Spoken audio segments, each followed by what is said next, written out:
रश्मी गोखले यांच्या आरोपाला अंजनवेल येथील उभाटा गटाच्या पदाधिकाऱ्यांनी दिले सडेतोड उत्तर। मतदानाची तारीख जशी जवळ येत आहे तशा अनेक आरोप प्रत्यारोपांच्या फैरी जडू लागले आहेत। नुकत्याच सोशल मीडियावरील एका मुलाखतीत शिवसेनेचे पदाधिकारी रश्मी गोखले यांनी अंजनवेल गावामध्ये विकास झाला नाही, तसेच अंजनवेल गावामध्ये पाण्याची भीषण टंचाई आहे।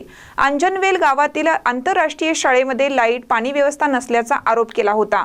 तसेच आमदार भास्कर जाधव यांनी 15 वर्षात कोणताच अंजनवेल गावामध्ये विकास केला नाही असा आरोप एका मुलाखतीत केला होता। दरम्यान रश्मी गोखले यांना त्यांच्या भाषेत सडेतोड उत्तर अंजनवेल गावातील उद्धव बाळासाहेब ठाकरे गटाच्या पदाधिकाऱ्यांनी पत्रकार परिषद घेत दिलं। त्यांनी असं सांगितलं की रश्मीताई गोखले यांनी आधी अंजनवेल गाव पूर्ण फिरावं, अंजनवेल गावचा विकास झाला की नाही हे त्यांना कळेल। आमदार भास्कर जाधव यांनी अंजनवेल गावामध्ये पूर्ण मोठी विकास कामे केली आहेत असं सरपंच सोनल मोरे यांनी सांगितलं। अंजनवेल ग्रामपंचायतीच्या करासंदर्भात जो काही विषय होता तो कर मिळवण्यासाठी महत्त्वाची भूमिका बजावणारे आमदार भास्कर जाधवच आहेत असंही सरपंच सोनल मोरे यांनी सांगितलं।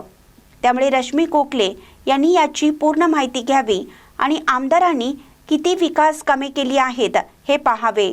दुसरं कोणतरी सांगतो म्हणून बोलण्यापेक्षा स्वतः फिरून गोष्टी पाहाव्यात असंही पदाधिकाऱ्यांनी सांगितलं। महानकरी न्यूजसाठी विनोद चव्हाण गुहागर। रवींद्र वस्त्रनिकेतन सलगरे, खास लग्न बस्ता व आहेरासाठी होलसेलपेक्षाही कमी किमतीत संपूर्ण कुटुंबाची खरेदी।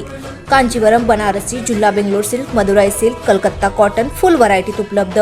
सूट व इंडो शेरवानी, हळदीसाठी कुर्ता, सफारी, ब्रँडेड शर्ट, पॅन्टचे खास कलेक्शन, असंख्य व्हरायटीसह 51% भरघोस डिस्काउंट। जादा झालेला माल परत घेऊन पैसे परत। त्वरा करा, आजच भेट द्या रवींद्र वस्त्रनिकेतन सलगरे।